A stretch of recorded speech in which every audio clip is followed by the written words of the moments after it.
Welcome to Crescent City Crime, dear listeners. I'm Tracy. And I'm Brian. Thanks to everybody who has joined us. If you are new here, a big warm welcome to you. Welcome, welcome. We enjoy having you listen and we love talking to you. We really do.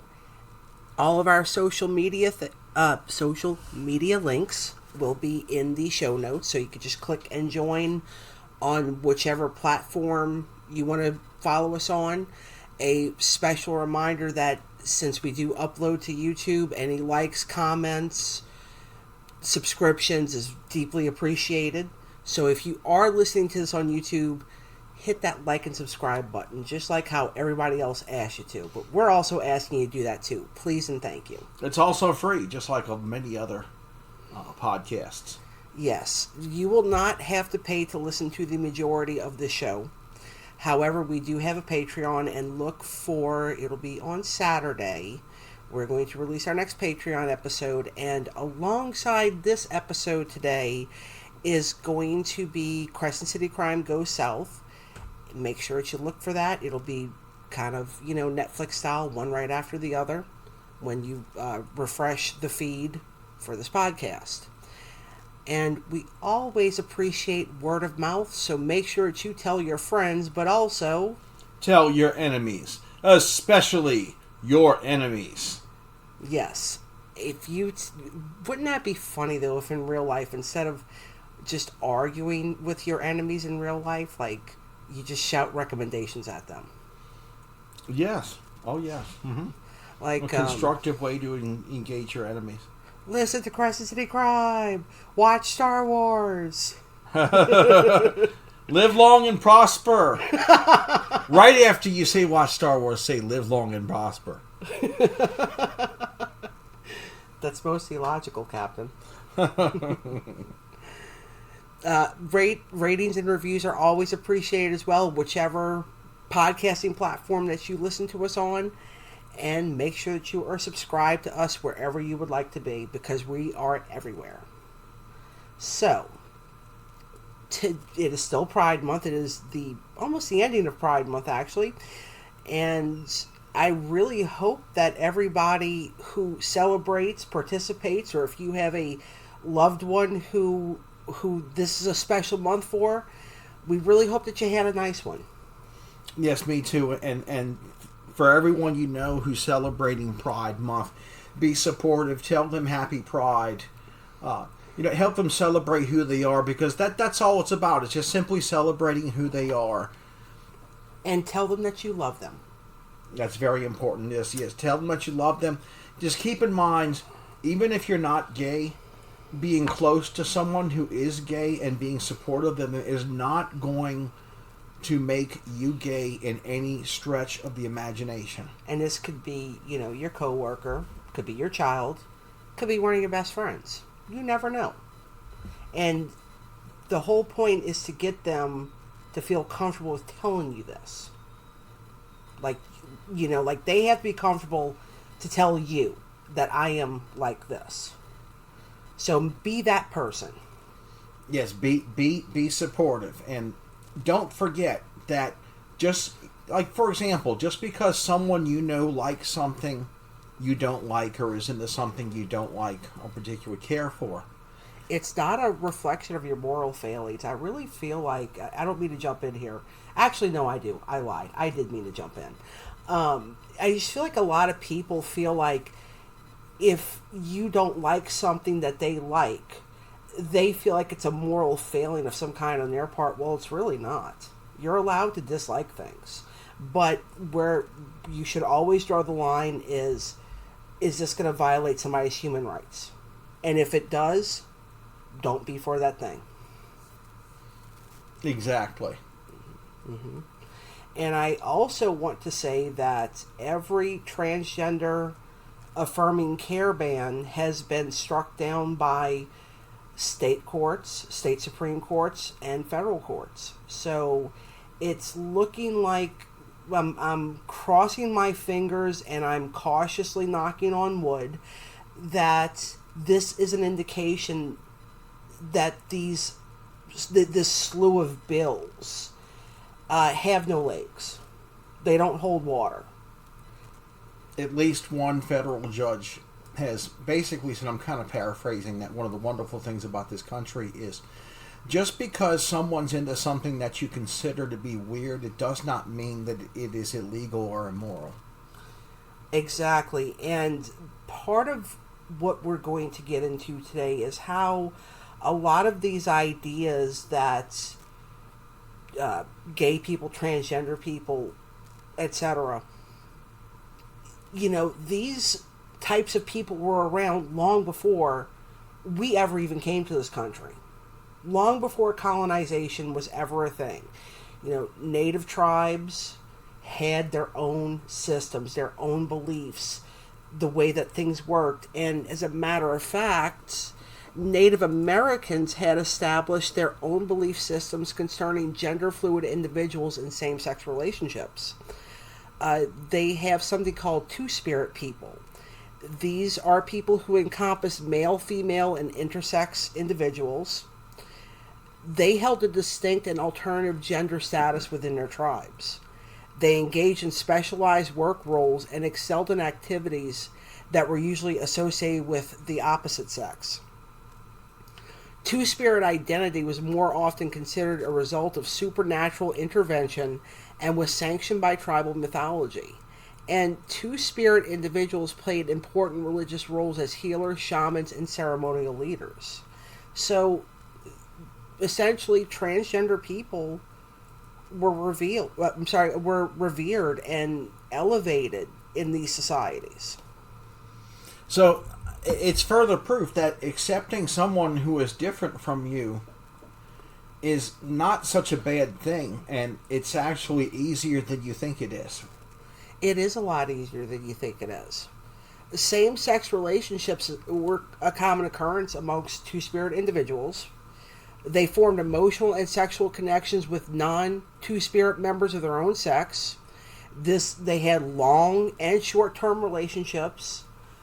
Certain tribes such as the Lakota, the Mojave, Crow, and Cheyenne believed that two-spirit individuals brought luck in love and could bestow this luck upon others. That's beautiful. And that's a reflection that, someone who's different from you, who you're friends with, or very different from your friends with, can potentially bring something enriching to the table. Very much so. Without poisoning yourself. Right. One of the things to remember here is that just because someone is different from you, it doesn't mean they're going to poison your mind. Right. They're very likely not going to, unless they're trying to influence you to harm someone or hate someone. Right. And everybody knows the LGBTQ acronym, but it's recently been expanded. It's now LGBTQIA2S. And this recognizes the inclusion of intersex, aromantic, asexual, and two-spirit people. So if you ever see the lengthened acronym, that's what it means. Well, that's a new one, and a bit more to remember for now. It's a bit of a mouthful, but yeah. Maybe they'll come up with some kind of cool name like Shield.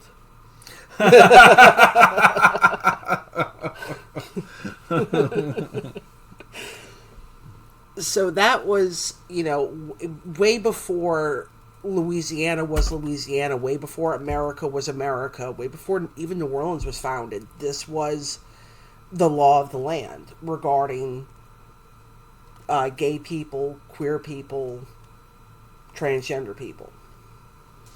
So, basically what we're trying to say here is that this has always been around. It's just whether or not it's people like this have had to hide, or whether institutions or cultures were suppressing it.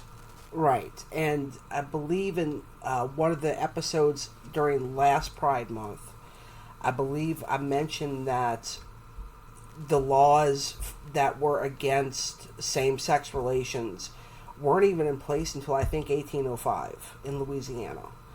And ever since then, it's been a long comeback from that. Yes, it certainly has. For example, before World War II, Louisiana same-sex relationships, there was no defined framework or even an accepted language. Homosexual behavior was viewed more as an activity performed in private. So, terms like bachelors, spinsters, companions, roommates, they described individuals who could hide their sexuality in face of these expanding legal codes. Because these codes would punish non-heterosexual behavior. However, there were certain social arrangements, such as the uptown marriage. Do you know what an uptown marriage was, Brian? A same-sex marriage? Not exactly, no. An uptown marriage allowed for same-sex romance between opposite-sex spouses, so they would have the freedom to engage in same-sex affairs. So the marriage was a sham. Okay, right. Okay. Yes. Yeah. So, typical of the 1980s or so. I believe this is before the 1980s. Yeah, before the 1980s, but it's something I knew of during the 80s as a teenager. Right. Yeah, that's true. Which I thought, no, even back then I didn't have much of any respect for that. Really, putting on this phony show. Well, yeah, but think about why it had to happen, more so than how you feel about it. Right. So during the Second World War, homosexuality was identified as a disqualifying characteristic by draft boards. So the word homosexual became commonly used. The words gay and lesbian were widely rejected until the 1970s because there was an association with criminal behavior.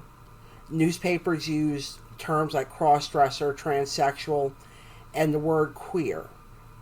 But, the word queer, as we all know, has been reclaimed by the community.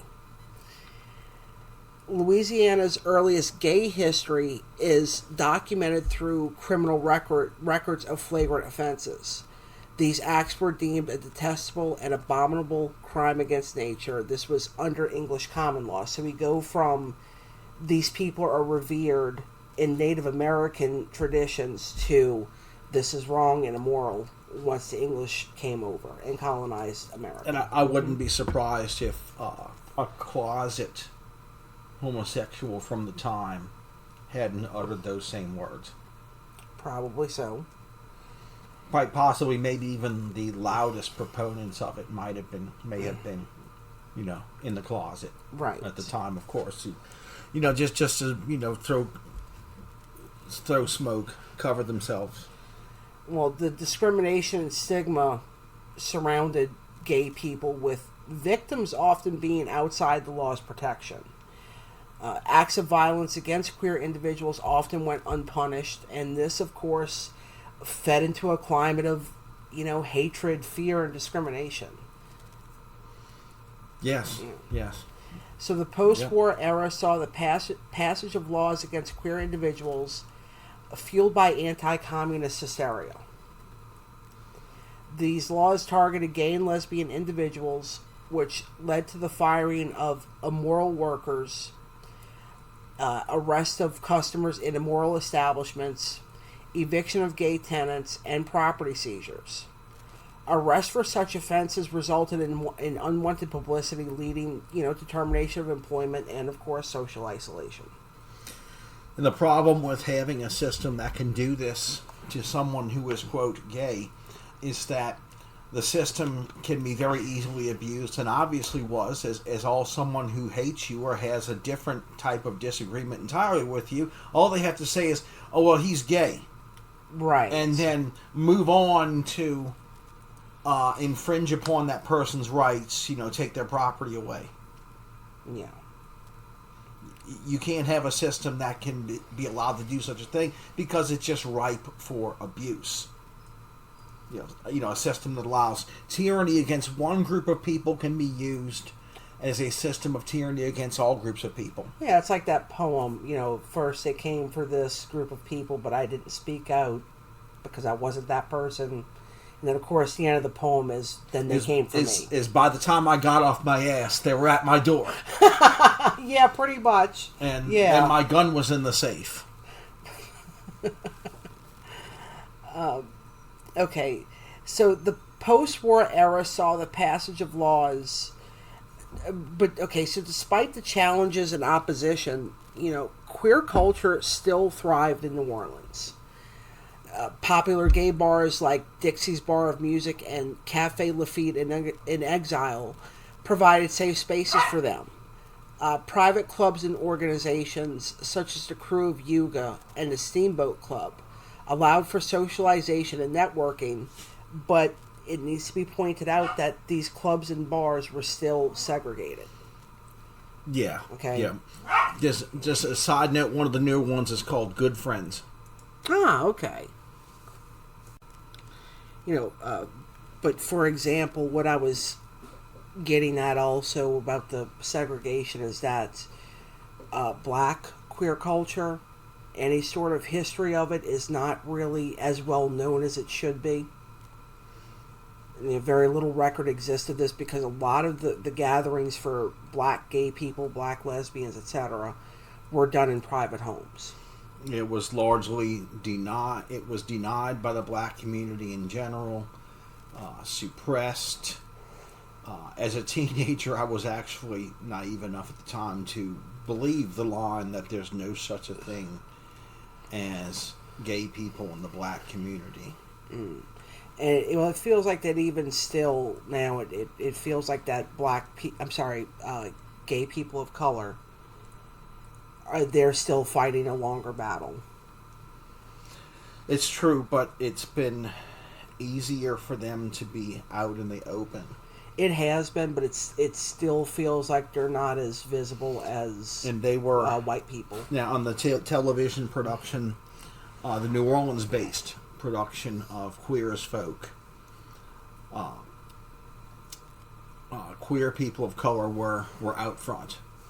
Right. Pretty much. One of them who I briefly worked with actually asked me if I was queer friendly on set when she realized that I was straight, and I smiled and said, most certainly, and I wouldn't be here working on this production if I wasn't.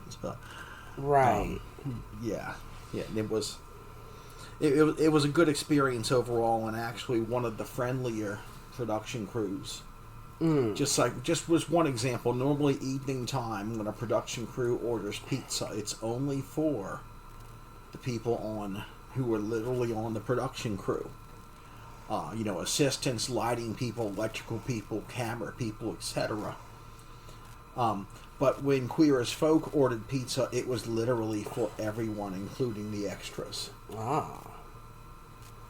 Okay. That's pretty cool to know. Oh, yeah. Now, of course, as time went on, activism played a significant role, right? So, the formation of something called the Gay Liberation Front in 1970 led to picketing and negotiations with authorities to halt police sting operations. Because, just like in New York City around the time of the Stonewall riots, similar raids would take place in places in New Orleans. This is activism that helped change that. The cover story for every queer sting operation that I've known of by the New Orleans Police Department during the 1990s in particular was about, of course, these things are going to be justified as protecting the children. Obscene acts in City Park possibly in front of children. Okay.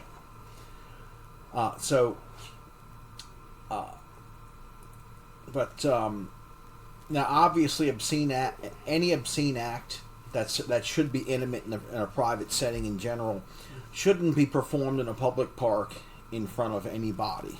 And this goes for everybody. Yes, this means even the even the woman who occasionally was sunbathing nude in City Park needs to be asked to cover up or move on. Right. But it is funny that you talk about saving the children, because one of the largest culminations of protest in the city was against the singer Anita Bryant, who was, or I believe she's still alive. I don't really care. She's an asshole. She was instrumental in trying to. She was a homophobe.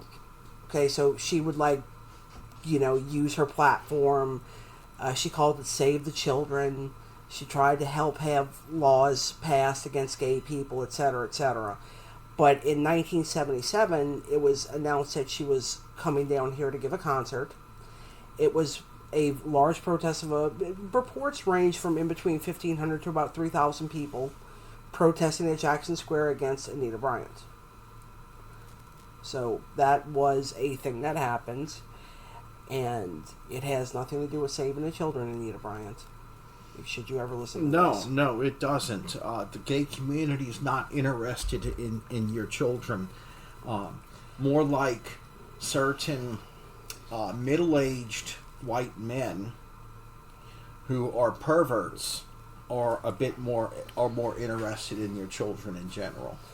Yes, as we've covered in previous episodes. Yeah. Yes. And there was also a Daughters of Bilitis chapter, which was for lesbians. So, lesbians are also getting together and meeting each other and coming out. And, and today, things steadily progress over the years. Of course, one of the biggest landmark decisions was the Supreme Court decision to allow gay people to get married. Louisiana, yes, you can still get married in Louisiana if you're gay. That's still a thing that you can do no matter what anybody tries to tell you. And so this present day activism and awareness campaigns persist, especially in the city of New Orleans. And I do also want to add that, it's not just people in the city who are doing this. There's, again, people in the Louisiana legislature, people, not very many of them, but some people in the House of Representatives as well, that's trying to ensure that these rights are preserved for everyone. Even with the recent passage of anti-LGBTQ plus bills, they're probably going to be vetoed by the current governor. Because, like we said at the beginning of the episode, all of these bills are being struck down in higher courts.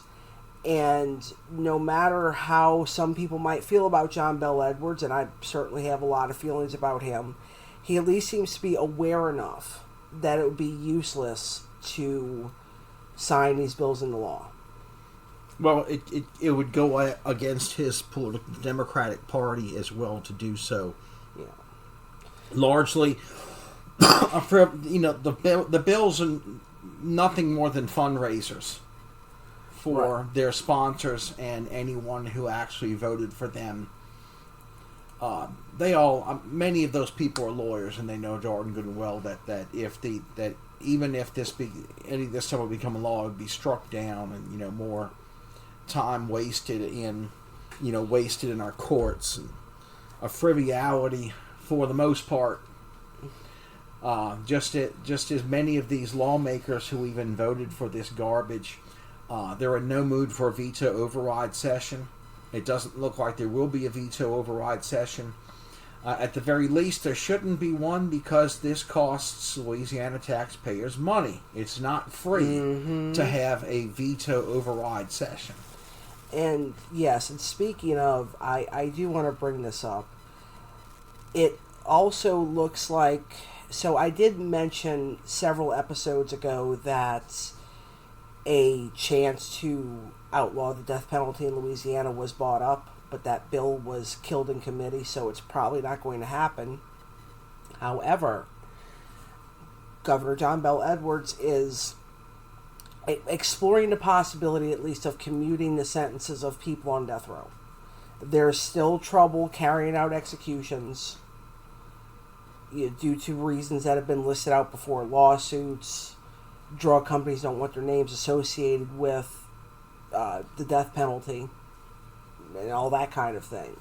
So, considering that it's been over a decade since we've had an execution in Louisiana, it might actually just make sense to get rid of of the sentences entirely. That is something that he can do on his way out. He is a lame duck governor.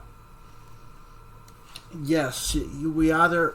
One of two things needs to happen. I would need to get rid of the death penalty entirely, or change the method of execution to something that is more humane than a lethal injection. It turns out lethal injection isn't as humane as it has alleged to have been. Personally, I'm a fan of the firing squad method. If you have to do it, I feel like that's a good way to go. It's very quick. It's very effective. There are specific requirements for being on a firing squad. Okay, yes, you do have to be an expert marksman. And essentially, you're talking about 5 or 6 30-06 rounds. You're talking Korean War and World War II era service rounds that are effectively, good for taking down a deer. Okay, 6 of those hitting the human heart simultaneously. It's over very quickly without any pain, actually. Mm-hmm. I'd rather that than a lethal injection. Yeah, I'd rather that than a lethal injection. And the lethal injection seems to be humiliating, too. Yeah. Well, yeah, I mean, a lot of things about prison are humiliating in general, but yes. So that's pretty much our episode. In the next episode of Crescent City Goes Crime... Shit, did I just say that? Crescent City Crime. Crescent City Goes Crime. Wow. In the next episode of Crescent City Crime, we're going to be going back in time. We're going to be talking about the Robert Charles riots, which I don't know how familiar people might be with that, but it is a part of New Orleans history that does need to be talked about. Yes. Oh, yes. Certainly does. So remember to look for Crescent City Crime Goes South alongside this episode. We really enjoyed doing more Pride Month history on this podcast. It's something that's important to talk about because it's only just been recently that this history has been shared. And we're now in an age where it's a lot easier to preserve this history. Yes, it certainly is. It is part of New Orleans history, Louisiana history, American history too, as well. On that note, to those of you who have access to Peacock, okay, even if you're not gay, I found this to be a very interesting show with characters who are genuine. The New Orleans version of Queer as Folk. Yeah, that's the newer, kind of updated version, because I know that there was another series also called Queer as Folk, but it was a few years ago.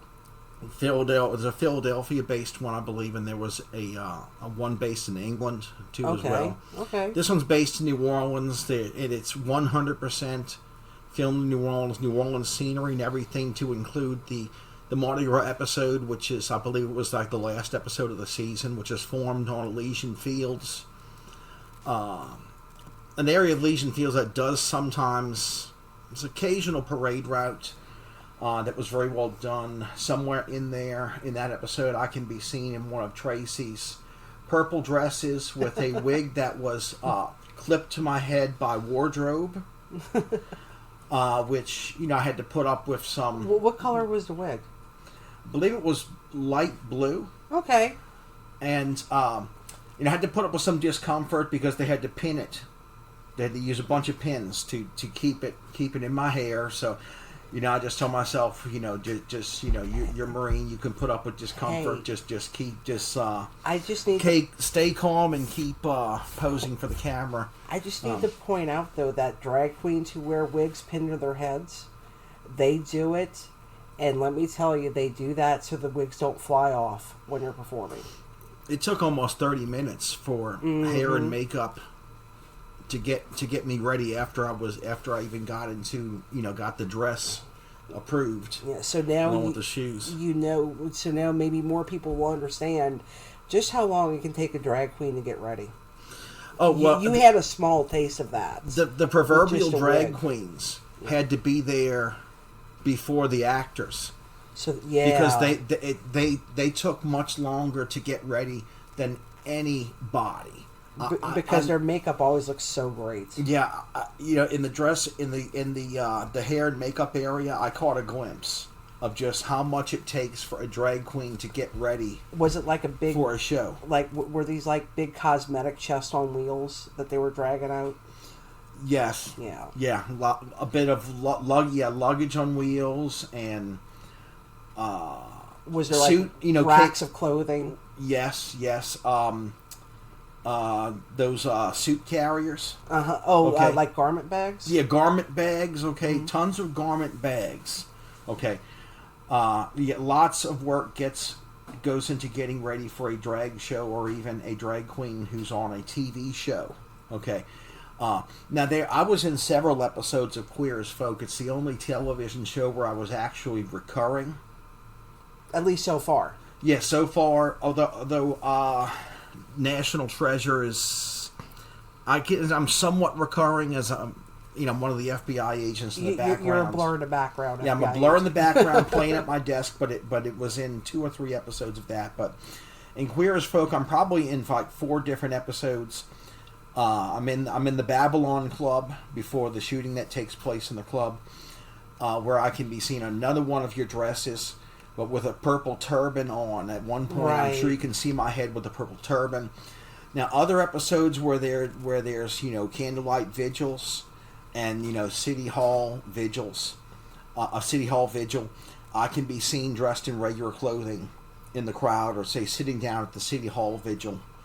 But it's overall, Queer as Folk is a very interesting show that gives you a glimpse into the gay community, where it has characters who are actually very genuine, very real. And it's an interesting look into if you're not part of the gay community, it's an interesting look into a different culture, and I highly recommend it. Although I don't recommend necessarily many kids see it, because there are certain mature situations depicted. It can be graphic. Yeah, there are certain graphic situations depicted that children may not exactly be ready for. Yeah, 18 and older, I think, is. Yeah. Maybe 16, maybe. Yeah, sure. Yeah. A lot of 16-year-olds out there are really no stranger to those types of situations, especially depicted in entertainment medium. Right. Yeah. Yes. All right. So that's the end of our Pride Month things. Guys, everybody, ladies, and everybody in between who's been listening to us, we so deeply appreciate it. And, I really just would have to say that I love that we're listening to. I love our audience. I don't know you, but I love you. And here's why. If people can hate for no reason, I can love you for no reason. So there. Agreed. Yeah. Yeah. All right, everybody. So we're going to sign off now. Everybody be safe, be kind. Tell your loved ones that you love them. And remember that we're all human beings. Yeah. Love is always better than hate. Love is a much better feeling than hate. Give it a try. I'm sure if you listen to us, you probably already have. Share that thought with people you know. Of course, remember, if it's dark, it's dangerous, you don't feel safe, don't be there in the first place. Avoid dangerous situations like the plague. Be your own defense attorney. Negotiate your best possible outcome on the street before you even have to hire a defense attorney. And if you are being questioned by law enforcement and you are not the victim or the witness to a crime, lawyer up.